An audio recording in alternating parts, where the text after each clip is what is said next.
every Saturday. Local chefs create savory and artistic dishes for you to enjoy making in your own home.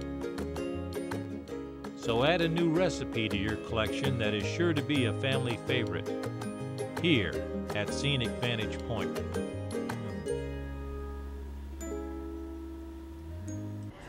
Welcome to What's Cooking at the Market with Port Huron Hospital. I'm Tammy Korchak, and I am an employee of Port Huron Hospital. We're at the Farmers Market at Vantage Point today on this beautiful Saturday, and I'm here with Steve Paulson from Fuel Woodfire Grill here in Port Huron, correct? Yes. Okay. And Steve is going to be whipping up some of his delicious salmon cakes, one of my personal favorites. And then he's also going to be preparing their signature barbecue dish. And I'll tell you, once I saw that recipe, I could not wait to see how it's prepared and actually get a sample of it. And for all of you in the audience, we have a live audience today, right? Yay! Woohoo! All of you in the audience are going to have a chance to sample Steve's fabulous creations today, so that's something that we are all going to look forward to. I know I am. I'm hungry, didn't have breakfast, so didn't want to throw up during the segment. Just teasing. So welcome, Steve, welcome. Why don't you tell us a little bit about your restaurant and how long you've been in business? We opened up about 3.5 months ago. And we are just down the street. We are in what formerly was the Black River Cafe. Okay. And we focus, obviously the name Fuel Woodfire Grill, we focus on smoked items. We do everything from curing and smoking our own bacon to smoking cheese and seafood and chicken, ribs, you name it, we smoke it. Wow, I bet it gives it a wonderful flavor as opposed to a regular oven, you know? Absolutely, sure. Absolutely. Excellent, so, excellent. Yeah, first thing we're gonna do today is we're gonna make our salmon cakes. Okay.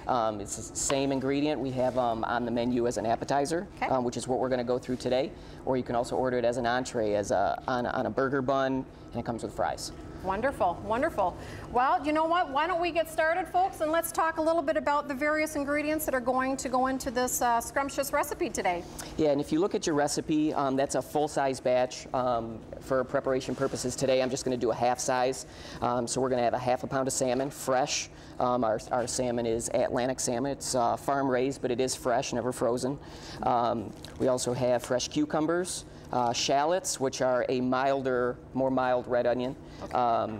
So if you can't happen to find a shallot, you can use a red onion. I would just use about half the amount. Okay, perfect. Also some fresh parsley, always salt and pepper, and some panko breadcrumbs to kind of bind it all together. Okay. Now let me ask you a question, because that salt and pepper looks a little bit, is it regular salt or is it a specialty salt or? It's kosher salt. Kosher salt, okay. In a restaurant, I always use kosher salt. It's actually 4 times less salty than what you're used to in a table salt.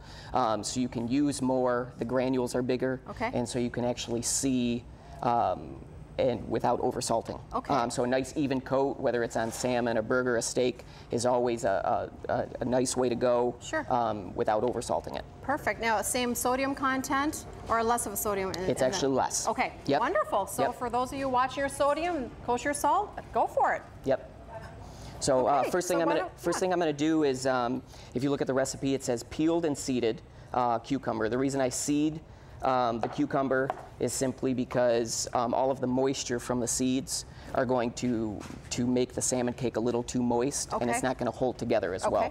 All right. A very simple way to do it is I cut off an end, get a nice flat end on the bottom, and then just cut straight down. Okay. That's a pretty big knife you're using there.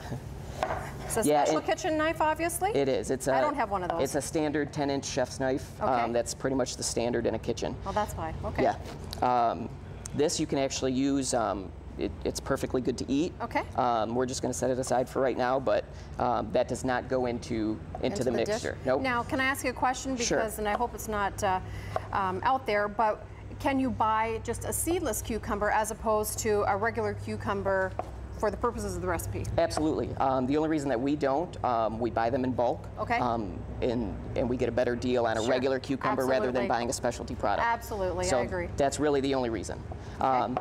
I just do a nice small dice on these, and it's going to get folded with the salmon and the parsley and everything else. And if you think about it, You want a nice mouthful, so you don't want a giant cucumber piece being the only thing that you're going to taste.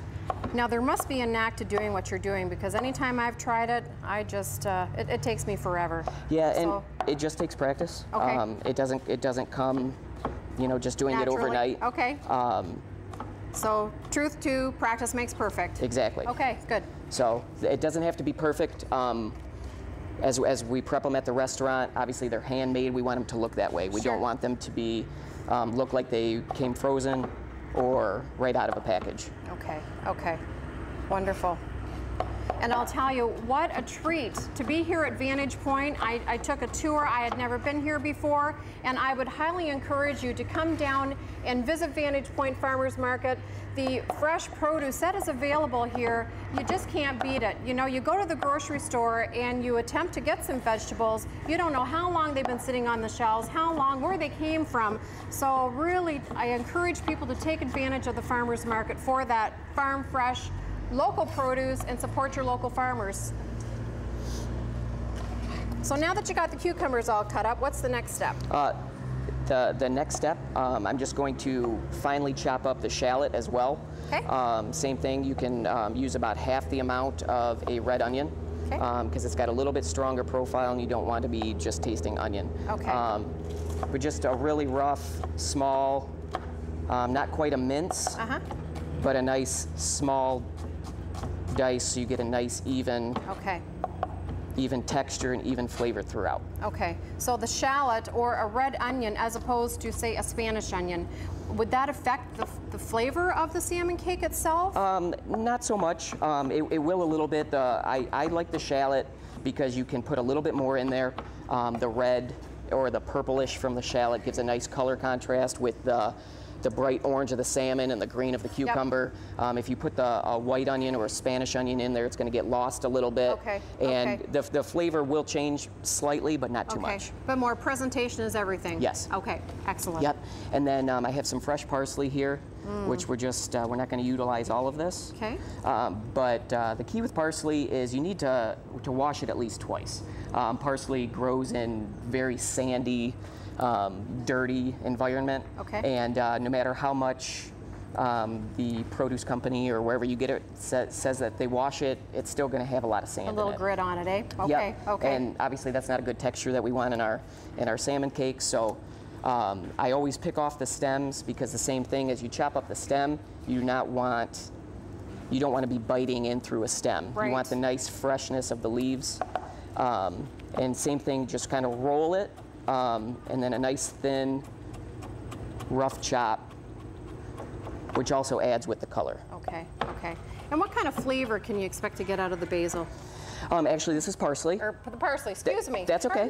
Pardon me. It's a fresh, it's kind of a fresh, crisp flavor. Okay. And also, once again, it adds right to the color contrast, creating a nice little blend. Looks gorgeous already.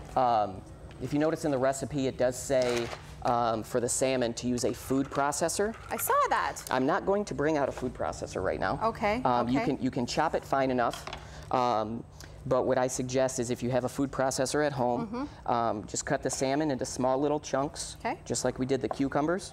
And then what you would do is put it in the food processor and pulse it lightly. Do not turn it on and let it be. That'll make it really mealy and it'll have a really bad kind of gritty texture to it. But if you cut it small enough, which we're gonna be able to do today, and then just fold it in, you're gonna mix it lightly with your hands after you've pulsed it, and then you're gonna add the panko breadcrumbs and some salt and pepper, and that's essentially going to be the core of the salmon cake. Just the aroma of all the vegetables and the herb and the fish, it's smelling fantastic already. I can't wait to taste the finished product. I'm sure you all can't wait to taste it either. Okay. I always salt and pepper any proteins. It doesn't, and with the kosher salt being less salty, it's not going to over salt it or make it taste salty, but what it does is it actually brings out the natural flavors of the product itself. Okay, wonderful. So I'm going to get the pan heated up here because I'm going to make one with you. Okay. Go ahead. No, I was going to say everyone here is going to get a recipe card so you know how to make these fantastic recipes at home. They're also going to be available at our hospital website, www.porthuronhospital.org or www.downtownporthuron.org. So make sure that you, for those people watching that don't have a chance to get the recipe card, make sure you go and download them. So what we're going to do is we have all of the ingredients except for the panko breadcrumbs. Okay. Now panko is a Japanese style rough breadcrumb that we buy because we utilize it in a few different ways. Okay. You could use some stale bread and just kind of crumble it up, or you can actually buy just regular old plain breadcrumbs. Yep. And fold it in. What I always do is I fold it in slowly, so that way you don't add too many breadcrumbs and have it be, it's going to make it quite bland and dry. Okay. So it's all going to depend on all of the ingredients, how they absorb everything. Okay. So the breadcrumbs you want to kind of add a little bit at a time. Okay. And then obviously with your pulsed salmon, it's going to be a little bit stickier. Sure. Which is going to allow it to stick together a little bit better. And gloves always a good idea to help. Yep. Okay. And normally you can, I mean, if you're at home, you don't have to use gloves. Okay. You know, obviously proper sanitation in a restaurant is always key. Sure. And you know, I don't want to be touching all of your food, so we try to be very conscious about food safety. Good. Just 2 minutes left. Okay. So what I'm going to do here is I'm just going to make a small sample. I already have the pan heating up. Yep. Put a little bit of oil in there. Now what kind of oil is that? That is regular vegetable oil. Perfect. So more healthy choice for people. Okay. Yep. And it's got a higher smoke point, so it you can heat it up a lot hotter than you can like an olive oil or something along those lines. Perfect. So just kind of hand patty this. Yep. And of course, a little salt. Again, a little salt. Nice. This is a healthy, very, very healthy. So for people, and I work at the Lap Band Center at Port Huron Hospital, and I think this would be a fantastic recipe for people just watching what they're eating, you know, calorie-wise. I mean, the salmon itself, full of the omegas, and again, the vegetable oil, full of the omegas. So I think this is a wonderful recipe, a very healthy choice. So that's always good. It doesn't take very long to cook either. It's just enough to brown it on both sides, and it's done. Okay. So we're going to take a short break with Chef Steve, and when we come back, we're going to be preparing their signature barbecue sauce. So stay tuned, and please join us for our next segment. Thank you.